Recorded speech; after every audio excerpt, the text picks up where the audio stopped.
I'm just like, sir, I literally only have to access a small portion at the bottom of your scrotum.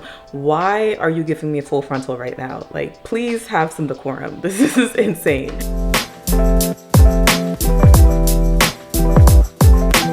After almost 10 years of doing this, I've come to the conclusion that being a nurse is a humiliation ritual, and you cannot convince me otherwise. I'm not even saying that because of the things that come with nursing, you know, like cleaning people up, cleaning bodily excrements in all sorts of forms, right? You have your colostomies, your ileostomies, your Foleys, your NG tubes, your rectal tubes.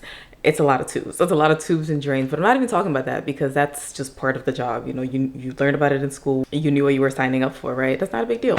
Whatever. What I'm talking about is the unexpected things that you run into that definitely make it a humiliation ritual, that definitely just have you side-eyeing, you know, being in the profession. And again, like I said, I've been doing this for almost 10 years now, right? And the longer I'm in it, the more I understand why people are running to get away from bedside nursing. So one of those things are the sexual weirdness, sexual advances that you get from male patients. Now, as a woman, as a lady, there's a good chance you experience some sort of unwanted attention, some sort of unwanted sexual attention in your workplace. There's a good chance that that happens because of the world we live in, right?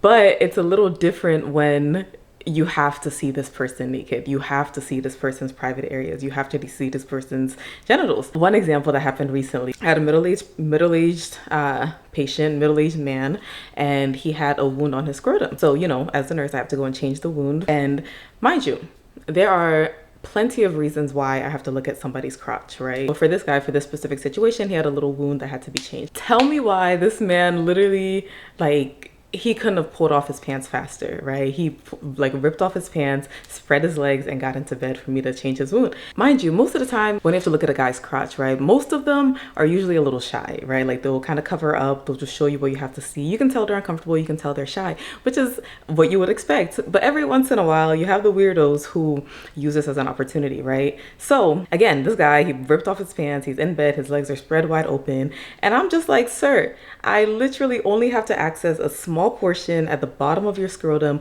Why are you giving me a full frontal right now? Like, please have some decorum. This is insane. And you know me, I'm not trying to make it weird. You know, I'm just trying to do my job. I'm pulling his gown down a little bit to try to cover him up. And you know, he's just there yapping away, making conversation or whatever. And that I even found weird too, because it's like on one end, you can be like, oh, he's just trying to make the situation a little less awkward. He's talking to diffuse the situation. That's not what was happening, okay? Like, he's just chilling, legs wide open, it's just junk all up in my face. I'm like, sir. And normally in these situations, I'll just grab like a male nurse to do it, especially if the guy had already been weird from the start and I have to do something down there. Like, I'll just grab a male nurse. However, most of the male nurses are usually hiding in critical care. They're usually in the ICU, IMC, maybe the ED. They're not usually in med surg. That's another thing. I'm speaking specifically from a med surg perspective. And most of the males that are in med surg, the few that you can find, they're on night shift. I don't do night shift. So anyways, that's one situation. There are plenty of situations like that happen that's just kind of like, why are you being weird in this situation? Like, I'm literally your nurse. Like, this is so strange. Guys are just so weird. There are even situations where, you know, a guy will make a comment and I'm just like, why would you think this is an appropriate time to say this? Like, for example, for whatever reason, again, I'm in their nether regions. For one reason or another, I'm in their crotch area. And I'm just kind of like, why would you think this is an appropriate time to tell me you think I'm pretty? Like, this is...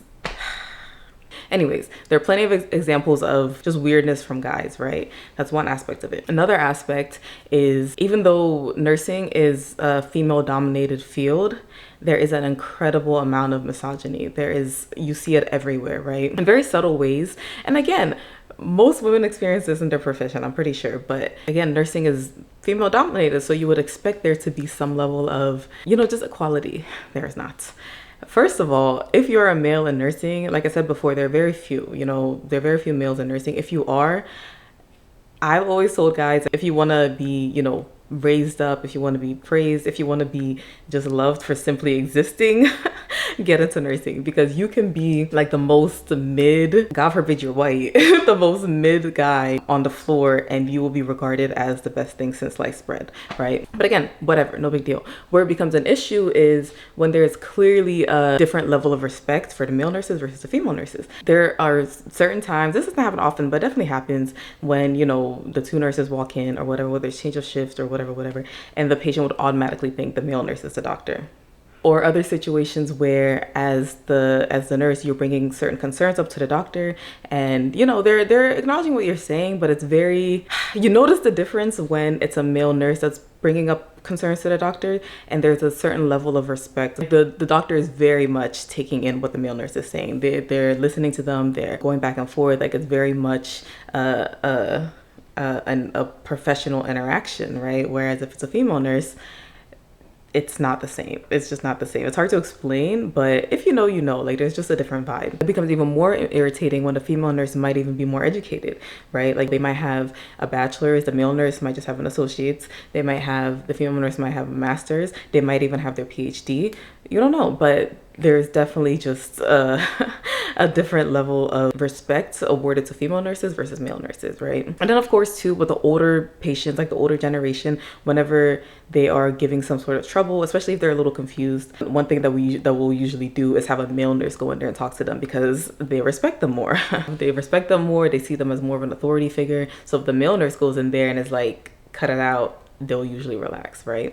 And of course too, just the whole, you know, when you're a male in nursing, you can literally do no wrong. Like, and don't let you be halfway attractive. Don't let you be halfway decent looking. Like, the world is literally your oyster. The other aspect too that makes this profession a humiliation ritual, and this one specifically, I'm talking from my own experience, right? One thing about me at work that I almost never fail to hear, at least once a day, or if not, like at least once a week, is how young I look, right? And you know, whatever, not a big deal. I can't help it. I look young. And especially when I go to work, I don't put on any makeup. I don't do eyebrows, lashes, whatever. I literally just roll out of bed, wash my face, and go. One thing about that is patients make comments on it. And it's one thing if you're just acknowledging the fact that, like, oh my gosh, like, you look so young. Cool. It's another thing when you walk into a room and the patient is like, oh my God, you're my nurse? Rude. Or they'll make comments like, oh my God, like, you can't be more than 9 years old. And I understand what they're doing. They're trying to just make a joke out of it, but it's disrespectful. It's disrespectful because you know exactly what you're doing, right? It's one thing to just say somebody looks young, and it's another thing to try to say that they look like a child, right? And of course, that already impacts the power dynamics. Yes, at the end of the day, like, I'm still your nurse, but if you're now coming to say that I look like a child, like, that just makes things weird. I met this one nurse that I was giving a report to, and her badge reel, it said, yes, I'm old enough to work here. And I know she just got that because she was constantly, you know, she probably constantly got comments about looking young. And that's another thing they'll say, like, are you old enough to work here? And it's like, basic logical thinking will tell you that, yes, of course I am an adult. Like, clearly I went to college. You know, I wouldn't be here if I didn't. I wouldn't be your nurse if I didn't. So at the very least, I have to be at least 22, right? Why are you saying I look like I'm 9 years old, you know? Because yes, you know, I look young, but at the end of the day, I am still your nurse. I am still responsible for your life. At the end of the day, if you just had surgery, it is my responsibility to look out for any internal bleeding. You know, it is my responsibility to make sure that you didn't develop a blood clot. At the end of the day, it is my responsibility to be aware of the fact that a combination of this, and this could mean that you might die, you know? So please don't equate me to looking like a child. Like, put some respect on my name. Anyways, sometimes nursing can really feel like you're a glorified service worker, right? Especially if you have certain demanding patients that are going through withdrawal, patients that are med seeking. You're literally just running around trying to grab them things. You go in there, they're asking you for juice, they're asking you for crackers, like literally all night. I even had a patient fire me once because this patient was somebody who was on his pain meds. Every time you ask him, he's in 10 out of 10 pain. He's walking around, he's up and moving, he's doing this and that, but you ask him what his pain is, it's a 10 out of 10. And he was on the dot, like he would call for his pain meds on the dot. And at one point, you know, I went in there to go see if he wanted pain meds because, you know, I try to stay on top of things. I went to go see, he was sleeping, so of course I'm not going to wake him up to give him an as needed pain medicine. When he woke up, he threw a whole fit because I didn't come and ask him for his pain med. I'm messing up his pain regimen. It was like a whole thing. He threw a whole tantrum about it and like fired me. He did later on apologize and wanted to like reinstate things, but I was like, absolutely not. Like, this is ridiculous. But yeah, things like that. There's so much that you deal with, and Like I said, as I'm in this profession longer and longer, I completely understand why people are like, I'm getting out of bedside, I'm getting out of bedside, because it is a humiliation ritual. Like, you just can't, like, you have to do it for a certain period of time if you have bigger aspirations. Like if you want to do advanced practice, like, you have to do your time. But yeah, it's just a lot sometimes. It's a lot sometimes. I won't even lie to you. There is so much more to say, but I've already been ranting for a while now, so I'll just leave it at that. Anyway, I mean, I'll still clock in for my shift tomorrow because I have bills to pay and I haven't figured out another way to do that yet. So thanks for watching, like and subscribe.